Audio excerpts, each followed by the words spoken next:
Saúde a todos com a paz do Senhor, falando EBD de volta, com as lições bíblicas CPAD, Sala dos Jovens, a lição de número 6.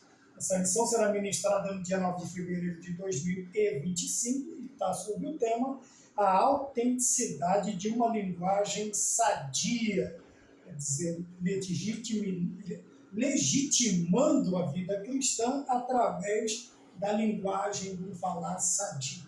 Bem, o texto principal se encontra em Provérbios 18, versículo 21. A morte e a vida estão no poder da língua e aquele que a ama comerá do seu fruto. O resumo da lição: o controle da língua é essencial para uma vida piedosa e uma fé sadia. Nós já temos aqui, eu já havia começado a aula, mas infelizmente um aviso no telefone me fez parar a aula e recomeçar então a lousa. Já tem bastante informação. Tá bom? Os objetivos da lição: compreender a necessidade de dominar a língua. 2, explicar os perigos de uma língua descontrolada. E 3, destacar as características de uma linguagem sadia e irrepreensível. Então, hoje nós vamos falar de uma vida cristã legítima ou verdadeira, através ou apresentada através de uma linguagem sadia ou saudável. Eu destaquei alguns pontos aqui na lousa para nós irmos conversando, analisando no decorrer da lição. A primeira coisa que nós vemos aqui, então, é a questão da linguagem sadia. Quando falamos sobre linguagem, estamos falando sobre o nosso falar, o nosso conversar, aquilo como nós nos expressamos e o que nós expressamos. Nós precisamos tomar cuidado com isso. Eu estava pensando na questão da velocidade que nós temos hoje através das mídias sociais, da velocidade e também o grande alcance daquilo que nós falamos, seja ao vivo, seja gravado, então, seja nos púlpitos, seja nas ruas, nós precisamos tomar cuidado porque essa nossa informação ela vai atingir um número muito grande de pessoas, com uma velocidade também muito grande, vai ser a ação das nossas palavras. Então, nós temos aqui, a segunda coisa que nós temos, que nós precisamos ver, é que duas coisas estão no poder da língua. Primeiro, a vida, e segundo, a morte. Nós precisamos pensar se aquilo que nós falamos, que produzimos através do nosso aparelho fonador, se vai levar vida ou se vai trazer morte. Se vai trazer morte. Obviamente que pode até, infelizmente, pode até acontecer isso literalmente. Tá bem? Mas vamos olhar aqui primeiramente uma linguagem figurada, né? Aquilo que nós falamos pode produzir vida, pode animar, pode levantar o astral de uma pessoa, vai aumentar a autoestima da pessoa. Porém, também o que nós falamos é perigoso trazer uma morte, vamos dizer assim, a morte espiritual, né? Acabar com a autoestima da pessoa, com todos os sonhos, com todos os planos, com a alegria, com a motivação das pessoas. Então nós precisamos tomar cuidado, tá bem? E também no resumo da lição, fala que se nós conseguirmos controlar a nossa língua, o que vai acontecer? Nós teremos aqui, olha, veja como está escrito, é essencial, é vital o controle da nossa linguagem, o cuidado com a nossa linguagem, porque através deste controle nós teremos uma vida piedosa. O que é uma vida piedosa? É aquela vida que estará voltada completamente para tudo que está relacionado a Deus. A vida de oração, a vida de consagração, a vida da palavra, da leitura da palavra, da pregação da palavra, do culto, da comunhão, do estar na presença do Senhor, de exultar na presença de Deus. Tá bem? Quando nós falamos de pio, de piedade, de piedoso, nós estamos falando do inverso do ímpio. O que é um ímpio? É aquele que pratica a impiedade, que tem uma vida totalmente aversa às coisas de Deus. Ele não respeita, ele não tem comunhão, ele não gosta, ele se distancia, ele blasfema, ele critica, ele reclama, ele murmura. Esta é a vida do ímpio, do perverso. daquele que não está na presença de Deus. E também quando controlamos a nossa linguagem, nós temos uma fé sadia. Veja, linguagem sadia e fé sadia. Aqui nós podemos pegar as duas expressões principais que nós sempre falamos a respeito da fé na palavra de Deus. Hebreus 11:1 e Judas, versículo 3. Então, Hebreus 11:1 diz que a fé é o firme fundamento das coisas que se esperam e a prova das coisas que se não vê. Quer dizer que a nossa crença, ela vai ser uma crença correta, uma crença correta. Nós vamos acreditar e esperar em Deus corretamente. Nós não viveremos um mundo de ilusão, um mundo fictício, um mundo de heresias, né? Porque nós vemos ficção também, as heresias, as novas heresias, como nós vemos aqui, nas nossas lições, as heresias também nos levam a viver uma vida fictícia, uma fé falsa, uma fé não genuína.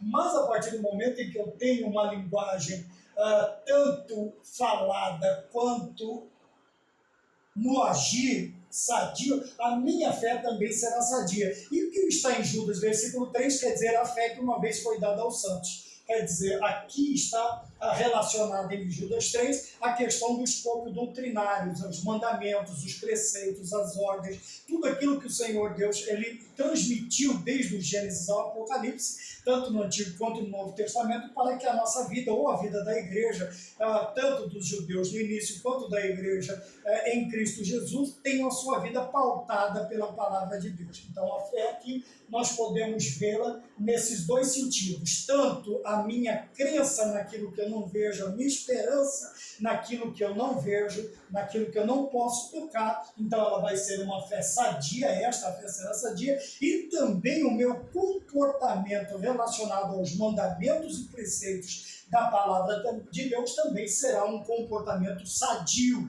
Porque tudo isto vem no controle do meu comportamento, da minha autenticidade. Veja, como diz a lição, o texto dá essa autenticidade de uma linguagem sadia. Tá bom? Aqui nós não estamos falando único ou propriamente só do órgão, né, da língua, o órgão, esse pequeno órgão do corpo, mas estamos falando da pronúncia, do falar, como falar, o que falar. Nós vamos ver isto mais adiante. A segunda parte que eu coloquei já está no ponto de número 1 da lição, que está escrito assim, né? Eu falei sobre a introdução, sempre nos perguntando qual é o efeito que as minhas palavras têm causado nas pessoas, qual é o impacto que as minhas palavras têm qual é a responsabilidade que eu tenho ao usar as palavras. Nós vamos falar sobre isso, a responsabilidade no uso das palavras, né? Nós temos aí uma frase muito bonita, liberdade de expressão está aqui, né? Liberdade, mas nós precisamos pensar nesta liberdade, tomar cuidado. Nós não estamos falando de tolher direitos do Estado de Direito, no Estado democrático de direito. Não é isso que eu estou dizendo. Eu estou falando que você pode falar o que você quer, só que você vai ter que responder também pelo que você fala. E isso você vai responder tanto a você mesmo, quanto às autoridades, quanto a Deus e quanto às pessoas que te ouvem. Veja que nós temos uma responsabilidade. Então está aqui sobre a responsabilidade do uso da língua e também desenvolver uma elocução, quer dizer, uma fala sadia que vai refletir também a nossa fé. Nós vamos falar aqui no último ponto sobre isso. Também o tópico de número 1, a necessidade de dominar a língua.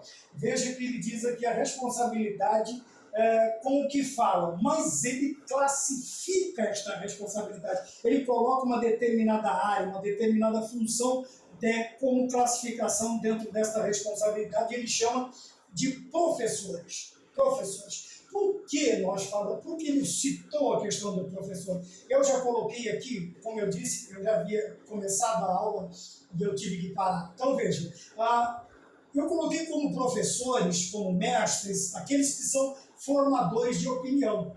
E na questão de formadores de opinião, não estão só, não é só o corpo docente, não é só os professores, não. Eu coloco aqui na classificação de formadores de opinião, você tem os pais, você tem os avós, você tem os responsáveis, você tem vizinhos. Ora, quantas vezes nós não somos alvo da observação dos nossos vizinhos, né? E alguns até mais jovens do que nós, ou até na nossa faixa etária, vai dizer assim, puxa vida, eu gostaria de ser igual, eu gostaria de pensar igual, quando eu crescer, eu quero ser igual. Por quê? Veja, aquilo que nós praticamos, as nossas opiniões ou aquilo que nós praticamos, ela vai formar pessoas, vai formar outras pessoas, que eu coloquei aqui como discípulos, né? Nós, os formadores de opinião, eles são modelos. Quantas pessoas não nos têm como modelos?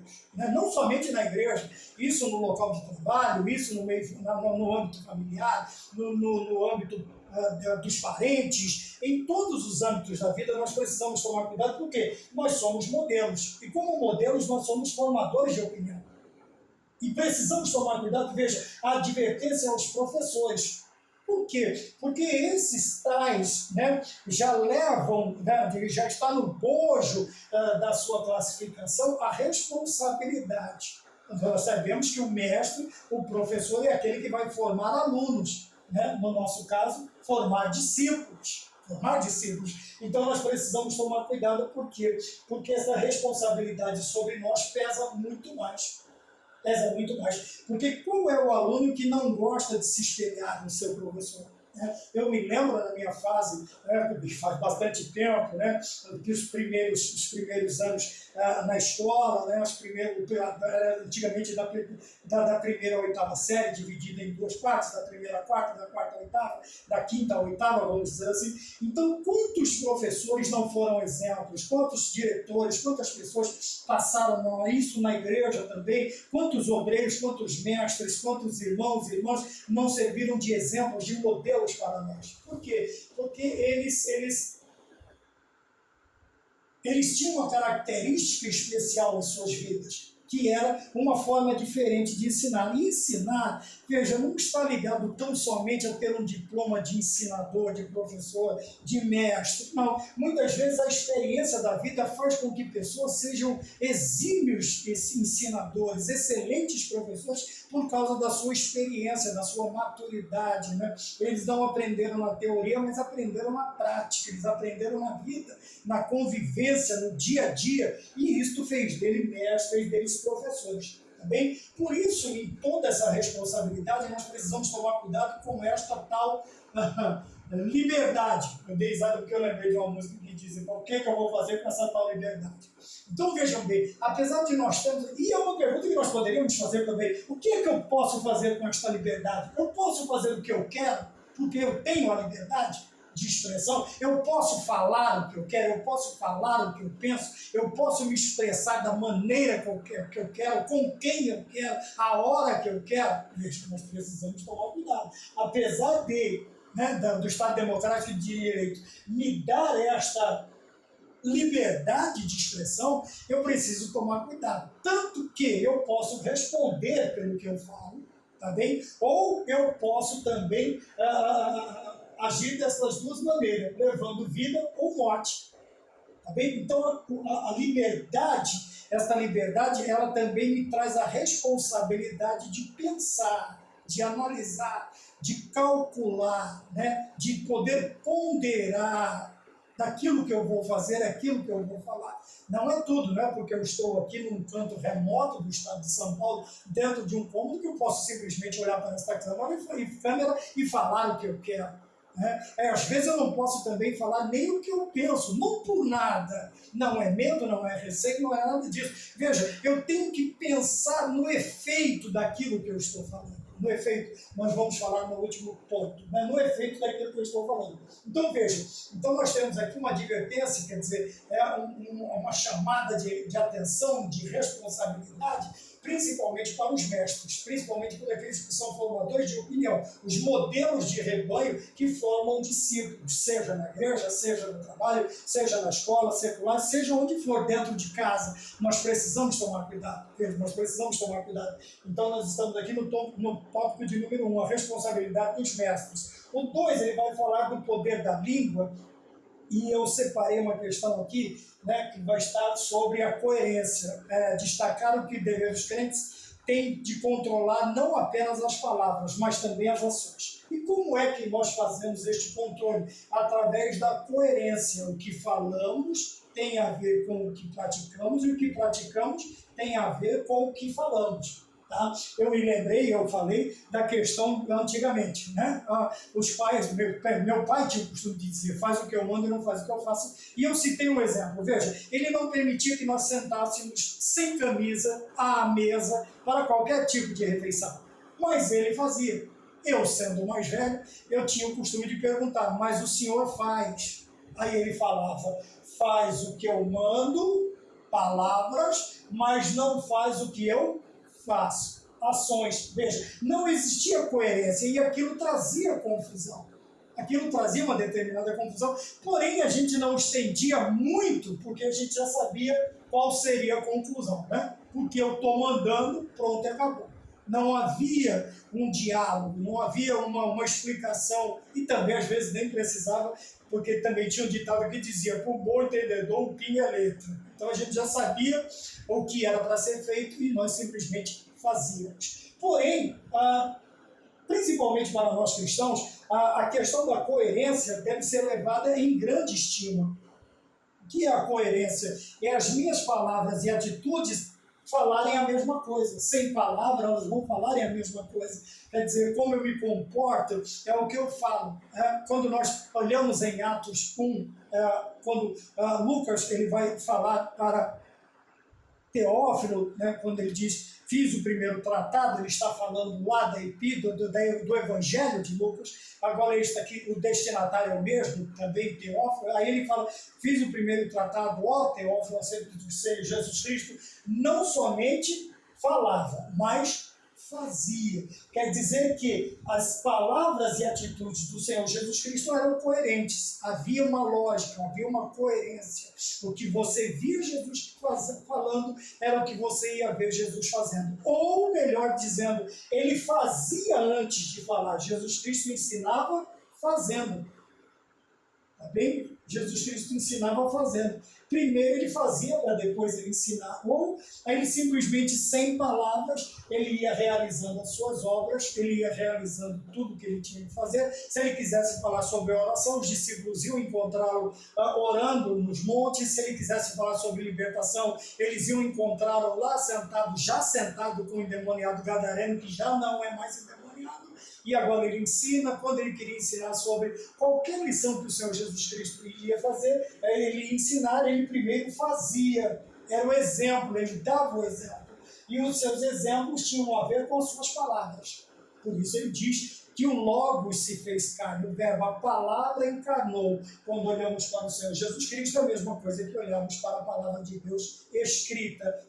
Não há distinção, não há separação, não há erro, não há discrepância, não há incoerência quando nós olhamos isso. E a nossa vida ela deve ser assim, porque o poder da língua está, o poder das palavras está relacionado também ao poder das ações. E essa coerência ela deve existir.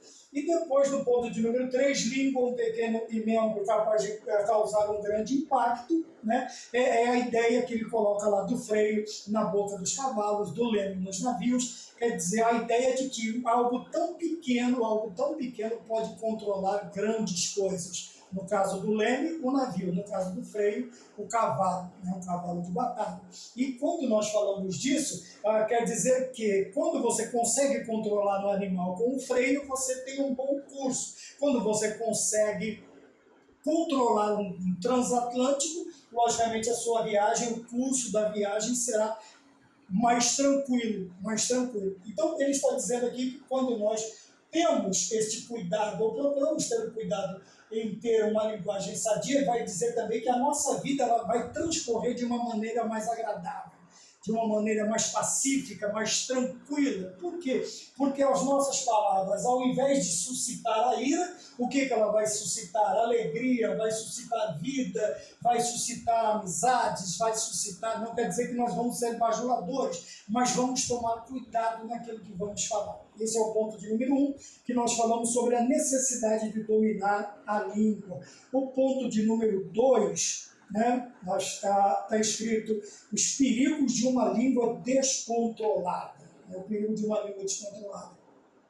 E o escritor já nos dá a ideia de que quando nós falamos desordenadamente ou descontroladamente, os danos, né, danos são aqueles efeitos colaterais indesejados ou aquilo que nós não esperávamos que acontecesse, mas que vem acontecendo. Principalmente quando nós vemos hoje nas notícias falsas, nas mentiras, na linguagem bonitinha, né? Fake news e uma infinidade de coisas. Existem pessoas que são espancadas, outros até só perdem a vida por causa de uma mentira. E depois a pessoa simplesmente, com a maior cara lavada do mundo, ele simplesmente chega lá e diz assim, não, é mentira, eu inventei porque eu não gosto de fulano, não gosto de ciclano, eu tinha raiva de Beltrano. Veja, a situação em que o ser humano se encontra. Parece que os limites que já tinham sido extrapolados, parece que agora já não se tem mais nem lembrança de que um dia houveram ou existiram limites.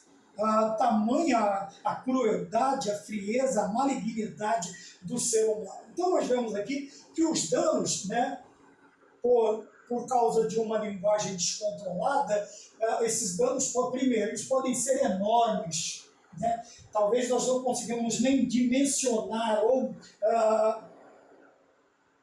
os efeitos danosos de uma linguagem descontrolada. Podem ser duradouros, quer dizer, vai levar muito tempo para a pessoa ou para a sociedade ou para um determinado grupo conseguir controlar aquela situação ou voltar à normalidade, né? Pode ser duradouro. E alguns são irreversíveis, como no caso que eu já disse, nós vemos notícias aí, quase que todos os dias, alguma perseguição, algum entendimento errado, uma palavra errada, uma acusação errada e uma vida ceifada por causa de uma mentira. Então nós precisamos tomar cuidado, né? Eu coloquei aqui a questão de Judas Iscariotes, eu fiz um pensamento mais ou menos assim, tá? É um pensamento, também é uma opinião. Veja, Judas viu Jesus Cristo saindo de situações quase que diariamente, situações perigosas, difíceis. Ele corria risco de vida. Ele saía disso. Mas um dia ofereceram para ele 30 moedas de prata. Ele deve ter pensado assim, vamos lá, eu pego as moedas, o Senhor Jesus Cristo escapa, eu fico com as 30 moedas, acaba tudo bem. Quando ele vê que Jesus Cristo não vai fazer isso, porque é o plano de Deus que o Filho seja entregue, o Filho do Homem seja entregue, o que ele faz? Ele tenta devolver. Ele tenta, veja o remorso. Não é arrependimento, é remorso. Judas não sentiu arrependimento, ele sentiu remorso. O que acontece? Ele tenta devolver, lança nos pés dos sacerdotes de novo. Eles dizem, é preço de sangue, então vamos comprar o campo. Chamaram o campo de Aceldama, quer dizer, campo de sangue, e ali se tornou um cemitério. Então, as 30 moedas agora foram perdidas. Mas muitas vezes, irmãos, veja, as pessoas inventam, nós precisamos tomar cuidado, porque algumas coisas que nós falamos, às vezes nós pensamos assim, não, daqui a pouco conserta, daqui a pouco a gente dá um jeito, daqui a pouco a gente, fulano foge, sai dessa situação e fica tudo certo. Mas eu não gosto dele, eu não gosto dela, eu não gosto dele, eu não gosto delas, não gosto do pastor, da pastora, não gosto do evangelista, da evangelista, não gosto do irmão, não gosto do crente, então eu vou inventar alguma coisa. Aí ele sai descontroladamente falando. Mas veja, às vezes o pensamento é assim, eu vou falar tal coisa e depois a gente passa um pano quente, eu falo que é brincadeira e acerta a situação. É muito perigoso. Nós precisamos ter cuidado, porque vidas podem ser ceifadas por causa desse tipo de pensamento.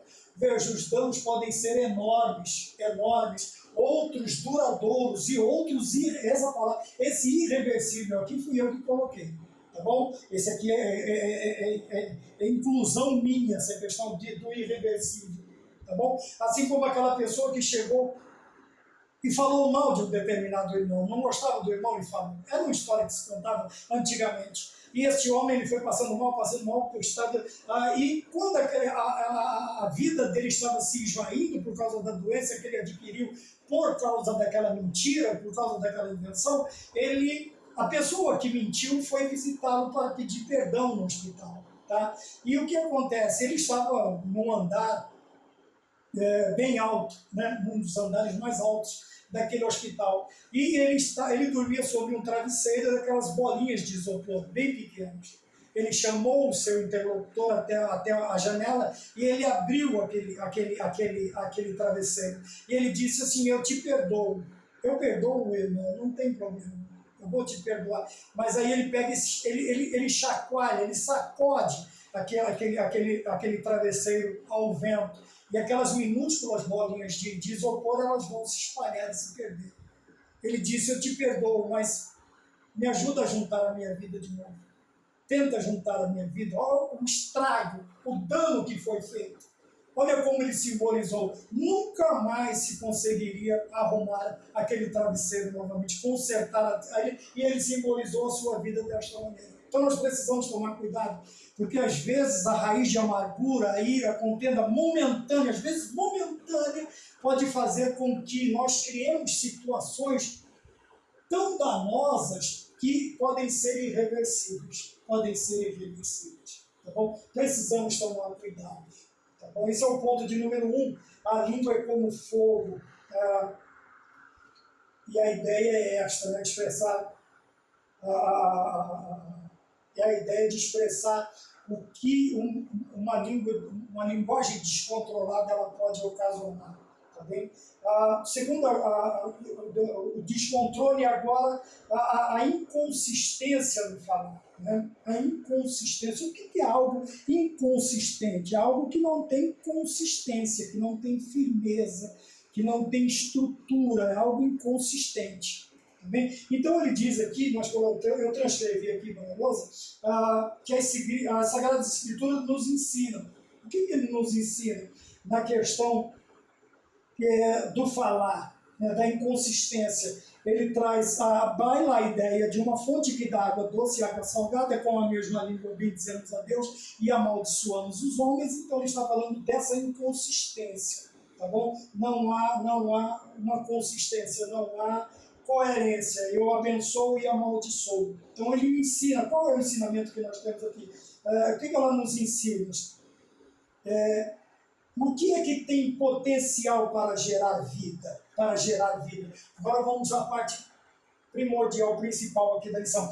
O que nós precisamos fazer para gerar vida? Vida não é questão de gerar vida num fruto, num ventre, não, mas gerar vida, um ambiente saudável, um lar saudável, uma igreja saudável, um local de trabalho saudável. Isso é vida. Quando você vai para um lugar saudável, alegre, de amizade, é um lugar vivo, é um lugar que gera vida, que você tem prazer de estar ali. Então, a primeira coisa que o escritor nos traz são palavras adequadas. Palavras adequadas. E quando é que eu consigo expressar palavras adequadas, que são adequadas, que são próprias, que são salutares? Quando eu penso, quando eu tomo cuidado naquilo que eu vou falar.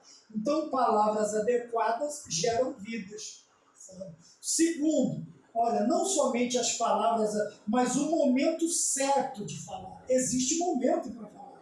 Tá bem? E às vezes eu tenho até uma palavra boa, mas não é o momento. Por quê? Veja, vai a mesma coisa que você pegar uma coisa boa e lançar ao vento. O vento vai levar embora e você vai perder. Assim são as palavras boas faladas em momentos inadequados, impróprios.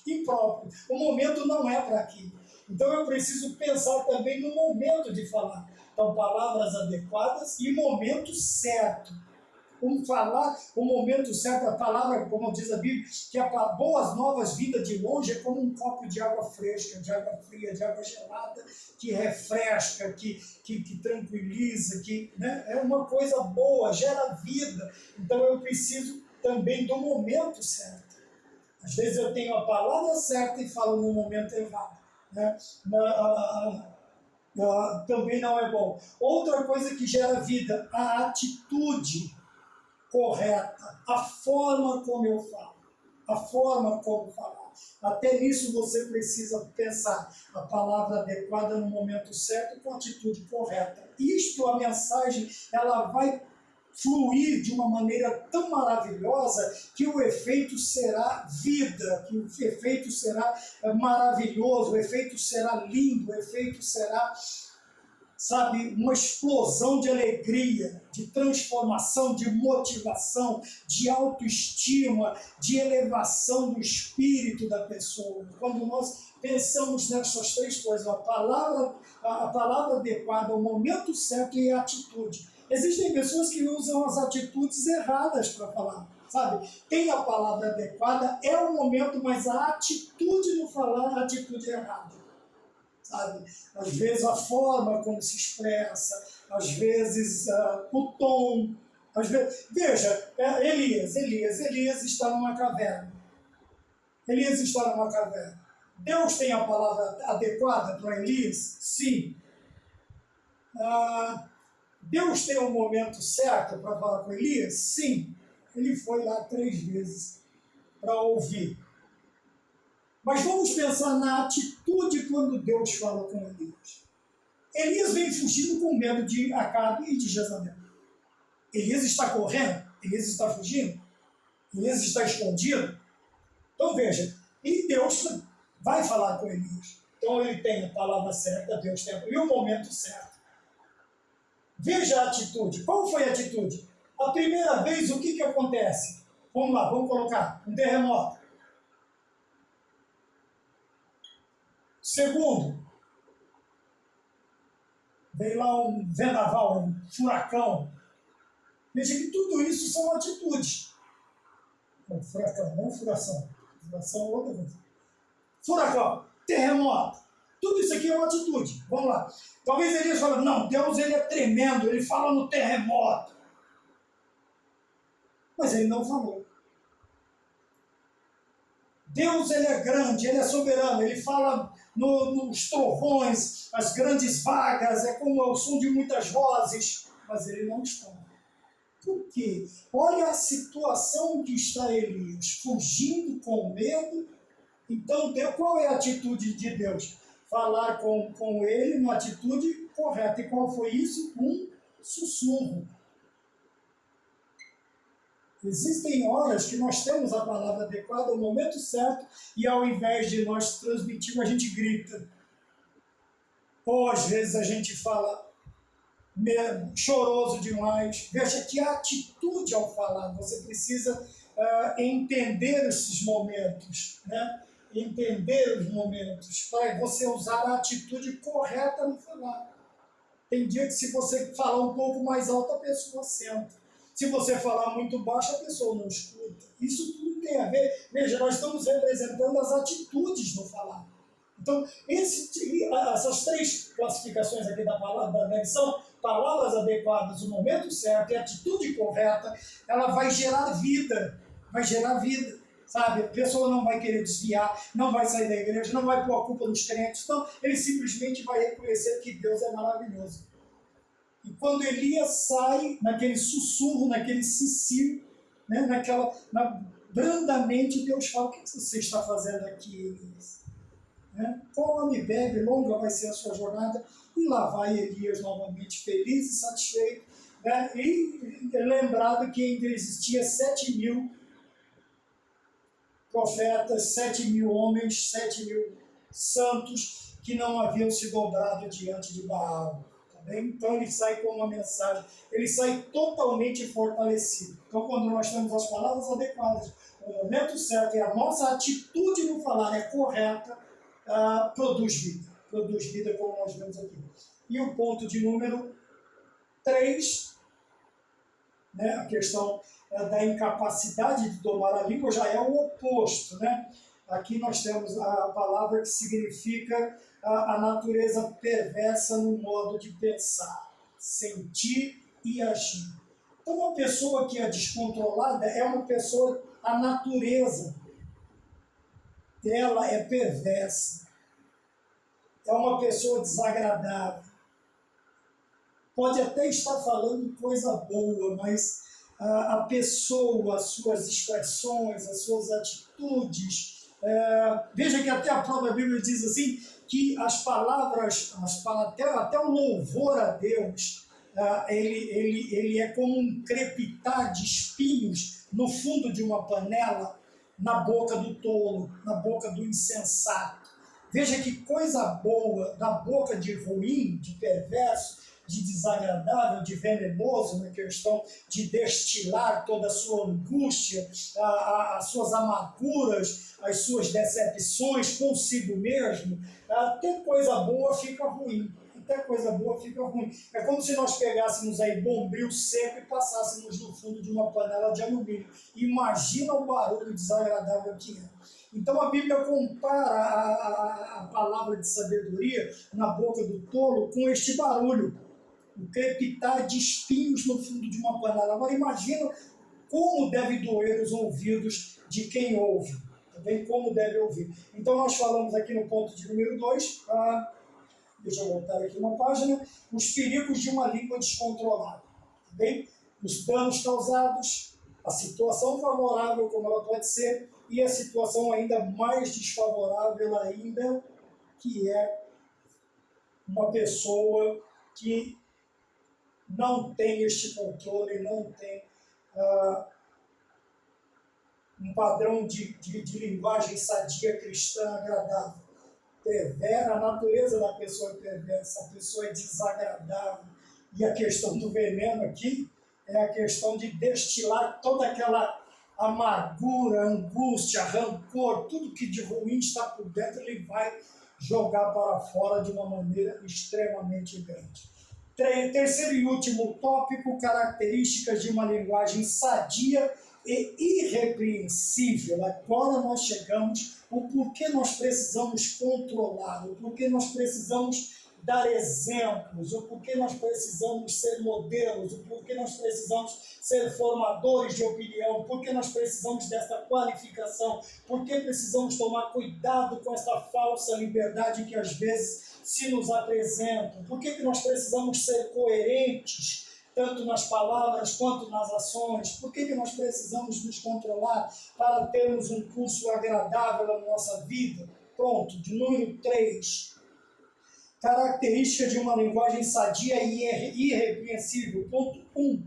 A fala que edifica. Então, nós separamos aqui 3 características que estão contidas na palavra de Deus. Primeiro, o que é uma palavra sadia? É uma palavra que traz edificação. Sabe? Que traz... Quando a gente fala de edifício, a gente fala de construção. A gente fala de crescimento. A gente fala de prosperidade. Também a pessoa fala de prosseguimento.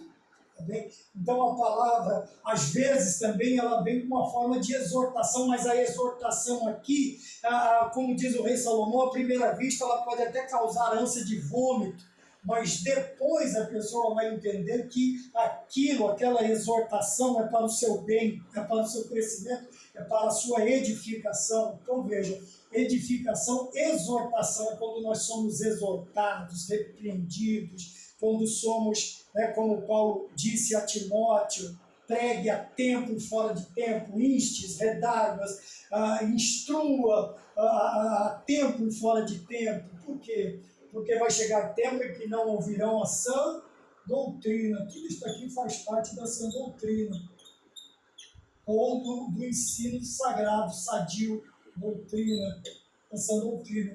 Vai chegar um tempo que os homens não só suportarão essa doutrina. Tá bem? Nós temos a edificação, a exortação e a consolação. Consolai-vos uns aos outros com estas palavras. Por que nós precisamos de consolação? Porque às vezes a vida está tão difícil, temos tantos problemas, tantas adversidades, tantas lágrimas para chorar, tantos travesseiros de pedra, tantos colchões de espinho, que nós precisamos de consolação. Lembra quando a atitude de Deus falando com Elias, a consolação também é uma atitude que vem para nos, deixa eu ser redundante, para nos consolar. Sabe, a consolação é aquilo que vem nos acalentar, nos acalmar, nos tranquilizar, nos lembrar que coisas boas virão, que o choro pode durar uma noite, mas a alegria, ela vem pelo amanhecer. Esta é a consolação, sabe? Jesus Cristo vai voltar, igreja, esta é a nossa consolação. Por mais que nós venhamos a sofrer, por mais que nós venhamos a penar, por mais adversidades que suportemos, não sei como será o futuro, mas o futuro certo é Jesus Cristo vai voltar. Então, consolai-vos uns aos outros com estas palavras. Então, nós temos aqui a fala. Qual é a fala que edifica? Quando o que nós falamos é uma palavra de edificação, ou uma palavra de exortação, ou uma palavra de consolação, também, que faz parte da sã doutrina, do ensino sadio, do ensino que traz vida, que cura almas que estão, espíritos que estão quebrados, quebrantados. Quantos estão à beira do caminho? Quantos, como dizia, né, o hino do cantor Júnior, quantos soldados feridos? E nós precisamos pensar que a nossa fala precisa agir desta maneira na vida das pessoas. O ponto de número 2 diz palavras de sabedoria. Tá? Aqui já não é mais a questão da inteligência humana, mas a sabedoria que vem do alto é pura, é santa, enquanto que a terrena é diabólica. Veja, quando nós usamos a sabedoria que vem do alto, quando a nossa, como diz aqui, quando nós usamos palavras de sabedoria, são palavras, veja, construtivas, não são palavras destrutivas, desanimadoras, não, são palavras construtivas. Quer dizer, são palavras que vão fornecer para outro material, objetos, para que ele continue edificando a sua vida, construindo a sua vida.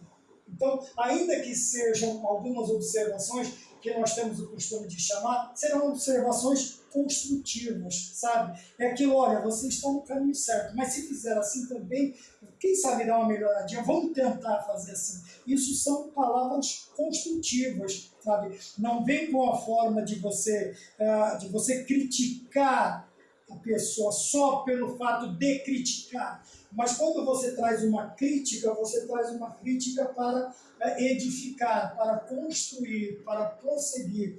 E as palavras de sabedoria são palavras que promovem paz, sabe? Promovem paz. Isso em todos os sentidos. Pode ser no momento belicoso, pode ser no momento delicado, entre irmãos, entre familiares, entre amigos. Você vê que o cristão que professa uma fé genuína, ele sempre vai procurar produzir paz. Suas palavras serão de paz. Ele nunca vai colocar lenha na fogueira, ele não vai jogar gasolina na fogueira. Não, pelo contrário. Né? Por isso que o escritor de Provérbios ele diz... não havendo lenha, cessa-se a fogueira. Não tendo lenha, cessa-se a fogueira. Não havendo mexeriqueiro, faz o quê? Cessa-se a contenda. Então veja, os que promovem a paz, eles fazem o quê? Eles cessam as contendas, independente da que seja. Independente qual o volume, qual o tamanho desta contenda, ele vai fazer de tudo para quê? Veja, assim como se acabar a lenha, o fogo vai apagar, se não tiver um contendeiro, um mexeriqueiro, um fofoqueiro, a contenda vai ceder. Ela vai ceder. Então a palavra de sabedoria, ela promove paz.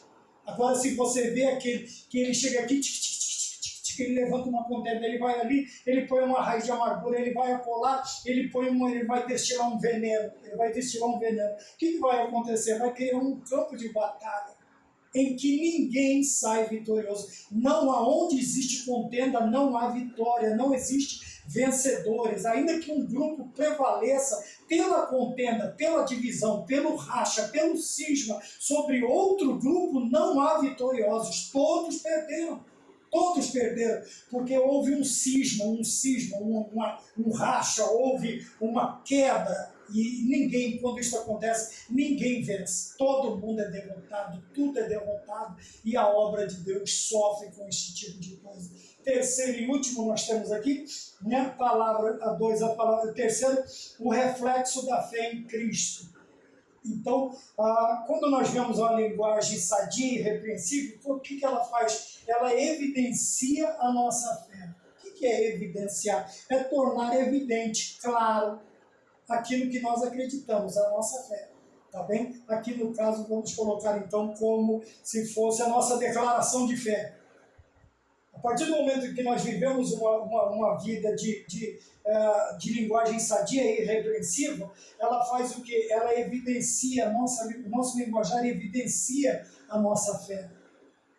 Bem? Quer dizer, ela torna clara a nossa fé. As pessoas que nos veem, que nos acompanham, eles vão acreditar, eles falam assim, não é porque ele está falando. Lembra quando a mulher samaritana volta para pregar? O que o povo de Samaria diz? Agora já não é mais pelo que você fala, mas nós vimos, evidenciar a nossa fé.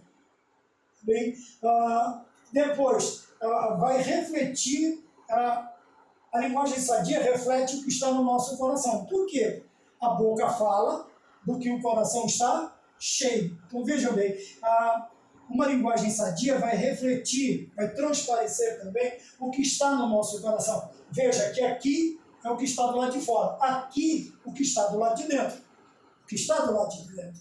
Então o lado de dentro ele vai refletir no homem exterior. Então a boca fala do que o coração está cheio. É a característica de uma linguagem sadia e irrepreensível. Tá? E também o que acontece com esse tipo de linguagem, a pessoa vai professar a sua fé, ou a sua crença. Tá? Fé, crença, aquilo que eu acredito.